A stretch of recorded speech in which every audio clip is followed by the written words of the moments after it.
Hi there. Chapter 10 of The Keeping Room by Anna Myers. Dear Father, it is my birthday, but no one here knows or cares. I think of the merriment of last year and of the feast we had: sweet potatoes, catfish stew, turkey, rice, peach leather, and lots of syllabub. It seems long ago. I am so much older now, but not because I am 13. I wish Yuvan would come again to see me. The prisoners whom I tend with almost no help from the British are kind to me. There are those among them who at one time would have made good choices for shared conversations and laughter. But I've no desire to make a friend of a man who tomorrow may be hanged while I am forced to watch.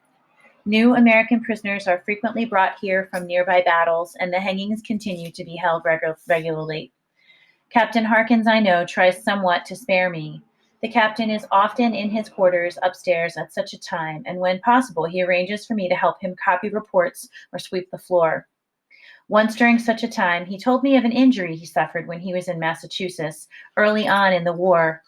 My leg was badly hurt. Unable to walk, I fell among the other wounded and the dead. The battle was over, but still no one came to help me. The sun beat down on me, and I lay drifting in and out of consciousness.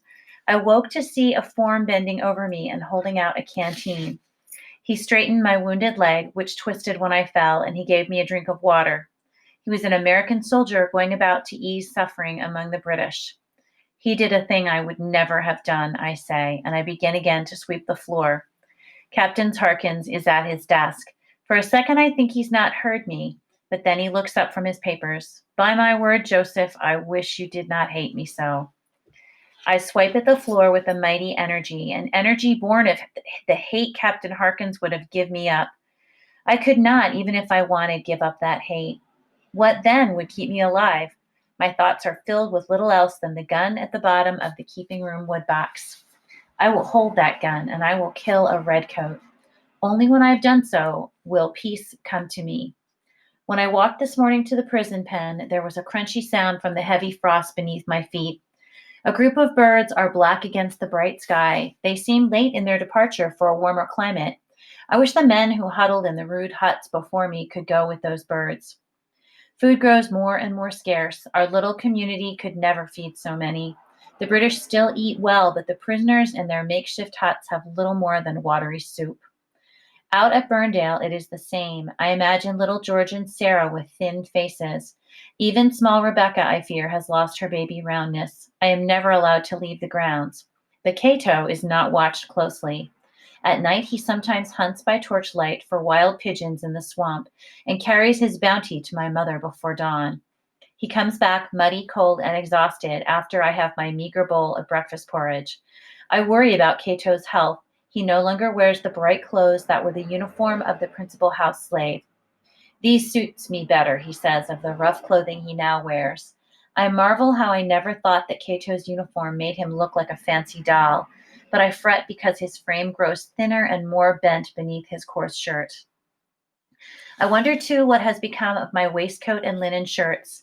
I am only curious. Like Cato, I feel better in my work clothes, and I notice that my breeches are shorter than they were when I first put them on. I am thinner, but taller. The British cannot stop my growth. My mother sends me a note. Joey, she writes, we think of you always. I am allowed now to send your father letters and to receive his. He is well. I know it would bring him pleasure to have word from you. Cato can bring your letter when he comes next. I have had word too from your brothers. One day we will all be together again.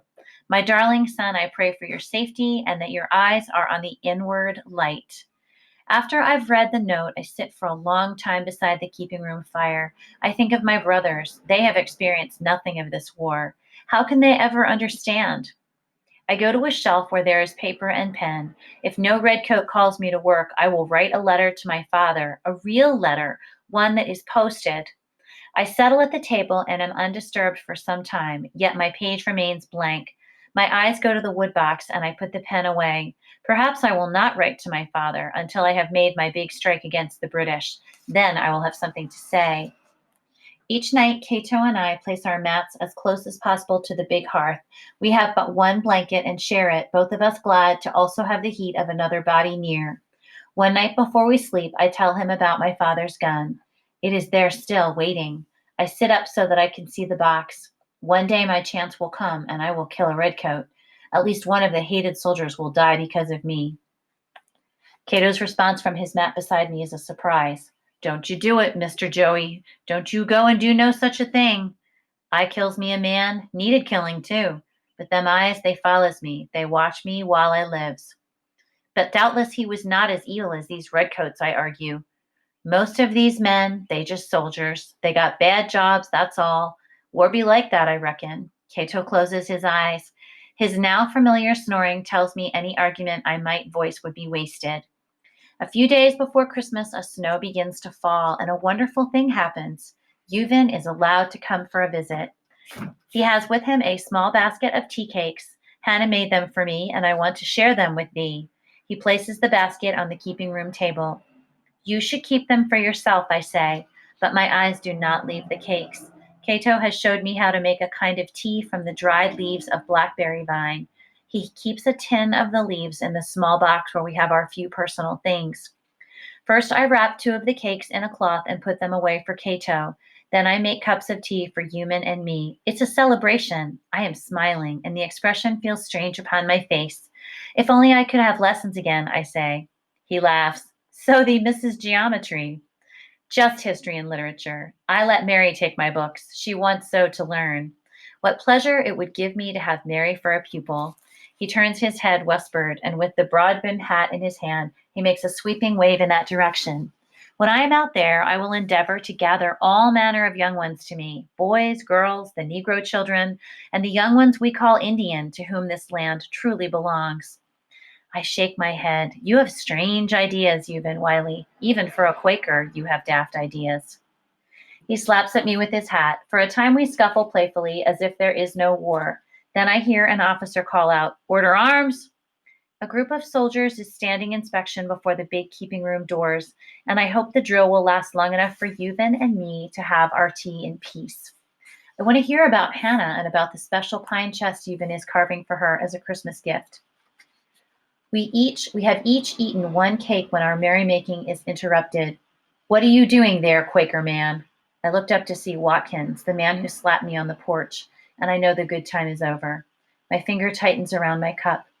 I have news that just might interest you, Mr. Quaker.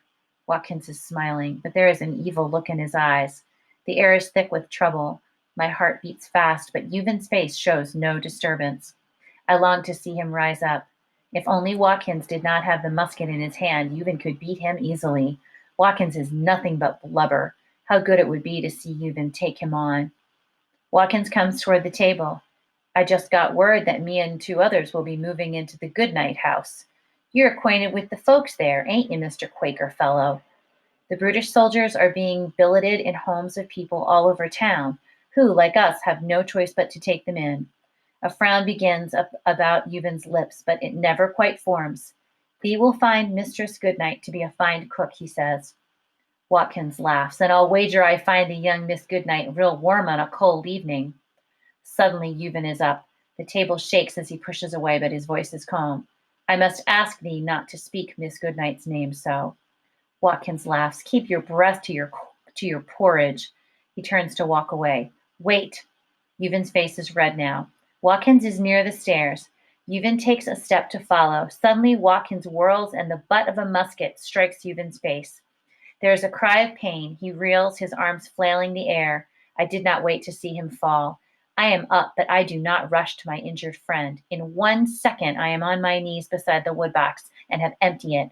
The pistol is cold to my hand, but the blood rushing through my body feels hot. I am about to use my father's gun to put a hole in a hated redcoat. Euban does not stir, and a trickle of blood runs from his forehead to the stone floor. My hand is shaking as I level the gun. I hesitate 1 moment too long. Watkins is grinning, and his musket is pointed directly at me. I'll rid the regiment of one pesky rebel brat and do it proper like by way of self-defense. There is a blur of movement by the stairs, and a red-sleeved arm lunges toward Watkins' gun. A great explosion rattles the tin cups on the table. I look down, expecting to find a dark red stain beginning to spread across my shirt. I have not been hit. Confused, I look again at Watkins, and I am surprised to see the confusion on my face mirrored in his. I follow his gaze to the floor. The spreading red stain that should have been my blood is there. I see with horror that the blood belongs to Captain Harkins. There are other soldiers now coming down the stairs and through the big keeping room doors. They bend over the falling captain. The gun is taken from Watkins' hands, and he is marched away at gunpoint. Someone has gone to Euban, and he is helped to sit up. I want to go to him, but my feet will not move. I watch what goes on in the room, but I do not feel as if I am really there. He's dead, said one of the soldiers who examines Captain Harkins. No doubt about it. War's over for this man.